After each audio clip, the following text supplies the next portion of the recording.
So in this video, I showed Big D a simple router technique that will maintain safety over the years he uses a router. And it's as simple as using your right hand, your thumb, and index finger. Stay tuned.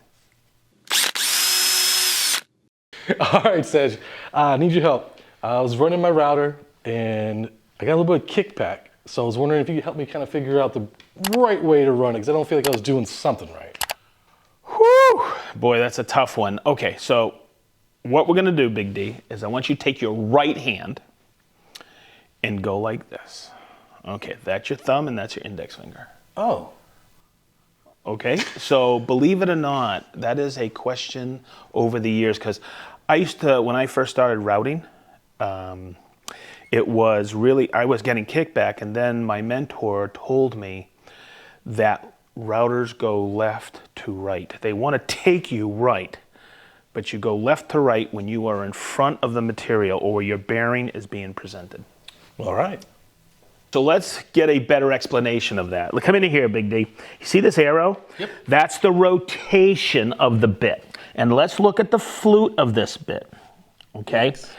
What's happening is, if it's rotating like this, it's taking that flute and going like this. So that flat's hitting here. Mm-hmm. So what happens is you want to push into the cut. If you go like this, the router's going to jerk. So that last explanation, I was talking about going on the exterior of a board and putting a profile on here. So the bearing, come in here, cameraman, let's get a close-up of this.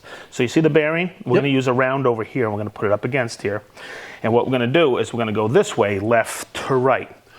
Or I could actually say, when you're using a bearing bit on the outside of a board, you go counterclockwise. Okay, so where the next situation comes is when you're doing something like this. On the exterior, we're going counterclockwise. But on the interior cut, say I'm doing a rebate on this frame, I'm actually going what? Clockwise, aren't I? Yep. Okay, where people get kickback is, and I mentioned it previously, when I'm standing in front of the board, people think I'm standing in front of the board here, and they go this way, and that router will jerk them and actually damage the material. So always go on the outside counterclockwise, on the inside clockwise. Woo! If you're not confused yet, stay tuned, because I'm going to eliminate all the confusion. So Big D, did our explanation give you a little bit of confusion? Yeah. Okay, so the best way to describe this, when you were working with a router and you were using it handheld, upright, okay? This is the bearing. Yep. Okay, now watch. Take your right hand and go like this and make an L. No, we are not losers, okay? And someone taught me this years and years and years ago. You see this thumb? Pretend that's your bearing. And when I put it this, look, my thumb, it has to be your right hand, tells me which way to carry the router. So if I'm doing a rabbit with this bit, check it out.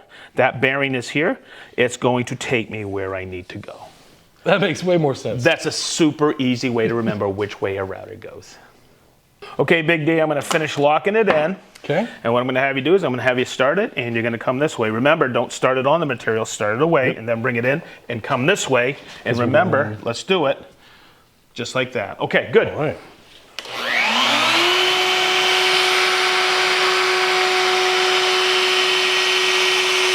So on this one, remember, it's an interior cut.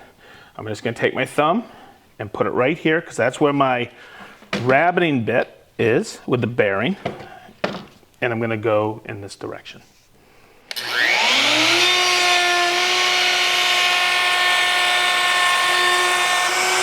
All right, Sedge, what's next? Okay, so I always default on this. And now someone may disagree with me. It doesn't matter as I'm running a parallel edge guide, okay, until you experience this. I always use which way to take my router using my thumb and forefinger. It's just my thumb now is replicating the parallel edge guide. Oh. In other words, this is a 2 flute, okay? And it's going to be a captured cut here. But if I went in this direction, you'll feel it want to pull away. And I'm going to just slide this in real quick so you can see it. Okay, and you got to make sure it sets all the way in. So when you have this, okay, this will hold because of the rotation here, and as I'm cutting, will hold the parallel guide closer to this.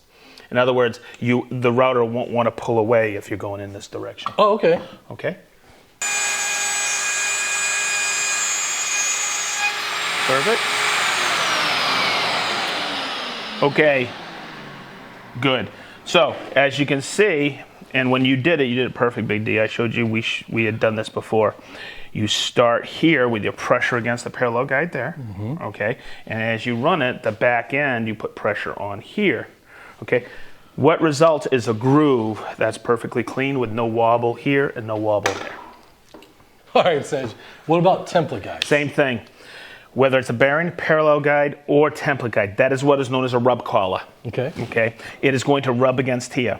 Now, good rule of thumb, remember, wherever that template guide touches, that's the travel. See that? So when I'm using a small template guide like this, I go like this.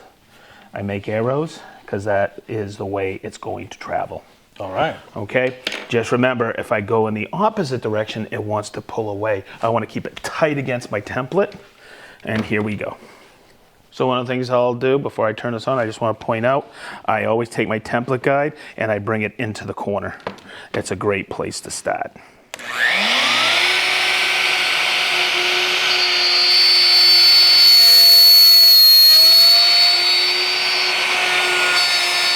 So as I took the travel in, I just came in and you can see that offset is perfect.